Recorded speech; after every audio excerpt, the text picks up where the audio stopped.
Geetha serial ಮೂಲಕ ತುಂಬಾ famous ಆಗಿದ್ದ ನಟಿ ಭವ್ಯ ಗೌಡ ಬಿಗ್ ಬಾಸ್ಗೆ ಹೋಗಿ ಬಂದ ನಂತರ ತಮ್ಮ ಕೀರ್ತಿಯನ್ನ ಮತ್ತಷ್ಟು ಹೆಚ್ಚಿಸಿಕೊಂಡಿದ್ದಾರೆ. ಬಿಗ್ ಬಾಸ್ ಕನ್ನಡ ಸೀಸನ್ 11ರಲ್ಲಿ ಎಲ್ಲರ ಅಚ್ಚುಮೆಚ್ಚಿನ ಸ್ಪರ್ಧಿಯಾಗಿದ್ದ ಭವ್ಯ ಫಿನಾಲೆವರೆಗೂ ಬಂದಿದ್ರು. ಈಗ ಅವರ ಅಭಿಮಾನಿಗಳ ಬಳಗ ಕೂಡ ದೊಡ್ಡದಾಗಿದೆ.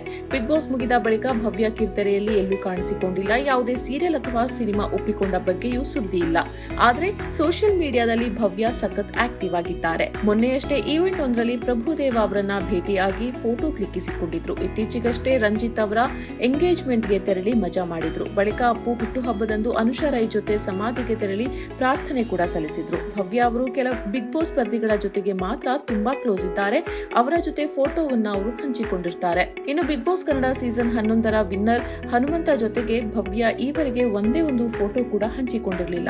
ಒಳಗಿದ್ದಾಗೂ ಕೂಡ ಇಬ್ಬರು ಅಷ್ಟೊಂದು ಕ್ಲೋಸ್ ಇದ್ದಾರೆ ಅಂತ ಕೂಡ ಇರಲಿಲ್ಲ. ಆದ್ರೀಗ ಮೊದಲ ಬಾರಿ ಭವ್ಯ ತಮ್ಮ ಇನ್ಸ್ಟಾಗ್ರಾಂನಲ್ಲಿ ಹನುಮಂತು ಜೊತೆಗೆ ಫೋಟೋವನ್ನ ಕ್ಲಿಕ್ಕಿಸಿಕೊಂಡಿದ್ದಾರೆ, ಪೋಸ್ ಅನ್ನ ಕೊಟ್ಟಿದ್ದಾರೆ. ಹನುಮಂತನ ಜೊತೆ ಒಟ್ಟು 4 ಫೋಟೋನ ಹಂಚಿಕೊಂಡಿರುವ ಭವ್ಯ ಒನ್ ವಿತ್ ಸ್ಮಾರ್ಟ್ ಹನುಮ, ನಿನ್ನ ಒಳ್ಳೆತನಕ್ಕೆ ದೇವರು ಒಳ್ಳೇದೇ ಮಾಡ್ಲಿ ಅಂತ ಬರೆದುಕೊಂಡಿದ್ದಾರೆ.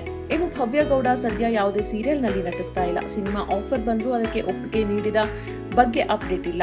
BBK 11ರ ಕೆಲ ಸ್ಪರ್ಧಿಗಳು ಬಾಯ್ಸ್ ವರ್ಸಸ್ ಗರ್ಲ್ಸ್ ರಿಯಾಲಿಟಿ ಶೋನಲ್ಲಿ ಕಾಣಿಸಿಕೊಳ್ತಾ ಇದ್ದಾರೆ. ಆದರೆ ಭವ್ಯ ಇದುವರೆಗೂ ಎಲ್ಲಿಯೂ ಕಾಣಿಸಿಕೊಂಡಿಲ್ಲ. ಹೀಗಾಗಿ ಭವ್ಯ ಗೌಡ ಕೆಲವೇ ದಿನಗಳಲ್ಲಿ ಅಭಿಮಾನಿಗಳಿಗೆ ದೊಡ್ಡ ಸರ್ಪ್ರೈಸ್ ನೀಡುವ ಸೂಚನೆ ಇದೆ ಅಂತ ಊಹಿಸಲಾಗಿದೆ.